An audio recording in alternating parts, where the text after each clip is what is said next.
Hello friends, तो हम पाचन के अग्नि ऑर्गन में आते हैं जिसको बोलते हैं अग्नाशय।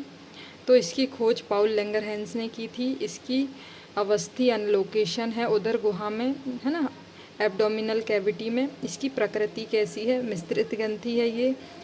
और इससे कौन सा रस निकलता है? पैनक्रियाटिक जूस निकलता है ना, जिसको अग्नाशयी रस बोलते हैं। ये क्या करता है? प्रोटीन को पचाता है। कौन? अग्नाशयी रस।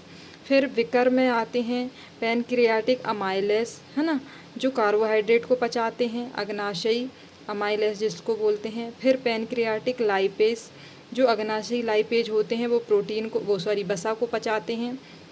और ट्रिप्सिन और कीमोट्रिप्सिन क्या होते हैं? प्रोटीन को पचाता है। ठीक है। फिर आती है स्मॉल एंटेस्टाइन, जिसको छोटी आंत बोलते हैं या क्षुद्रांत भी बोला जाता है। मानव शरीर का सबसे लंबा अंग है ये, है ना, छोटी आंत। भोजन क्या करता है? टूटता है काय में। ये ग्रहणी जिसको बोलते हैं उसमें। ठीक है। ड्यूटेर्मिनम। और भोजन का रक्त में अवशोषण किसके द्वारा होता है? मध्यंत्र द्वारा। और छोटी आंत और बड़ी आंत को जोड़ता है कौन? श्रेष्ठांत्र, है ना, श्रेष्ठांत्र जिसको बोलते हैं। फिर नेक्स्ट है अवशोषण। अवशोषण क्या होता है? अवशोषण मतलब दो पार्ट में होता है, एक छोटी आंत में और एक बड़ी आंत में। छोटी आंत में 90 से 95% भोजन का पाचन हो जाता है और बड़ी आंत में 5 से 10% भोजन का पाचन होता है। छोटी आंत की लंबाई 6.25 से 7 मीटर तक होती है और बड़ी आंत की लंबाई 1.5 से 1.8 मीटर की होती है। ठीक है। तो छोटी आंत किन किन की चीज़ों को पचाता है? ये कार्बोहाइड्रेट को पचाता है, प्रोटीन को, वसा को, विटामिन और खनिज को। कार्बोहाइड्रेट को ग्लूकोज में कन्वर्ट करता है, प्रोटीन को अमीनो अम्ल में, वसा को वसीय अम्ल में, और विटामिन और खनिज जो होते हैं उनका कोई चेंज नहीं होता। फिर बड़ी आंत किस किस को पचाती है? जल को, दवाई को, कैफीन, कैफीन मतलब चाय या कॉफ़ी, है ना, किण्वन कार्बोहाइड्रेट। ये क्या क्या होते हैं जिनको सड़ाकर बनाया जाता है? वो जलेबी, डोसा, दही, एल्कोहल, ये सब कौन से कार्बोहाइड्रेट कहलाते हैं? किण्वन कार्बोहाइड्रेट। ठीक है, जिनको सड़ाकर बनाया जाता है कहना चाहिए। फिर आता है इंजेशन, जिसको क्या बोला जाता है? मल त्याग। मल त्याग क्या होता है? ठोस गंदगी का शरीर से बाहर निकलना ही क्या कहलाता है? इंजेशन कहलाता है। ठीक है। तो इसमें क्या होता है? ये आपको दिख रहा है, ये है हमारी बड़ी आंत और ये है बड़ी आंत और ये है हमारी छोटी आंत, है ना। जो छोटी आंत जो होती है बड़ी आंत से जुड़ी हुई होती है।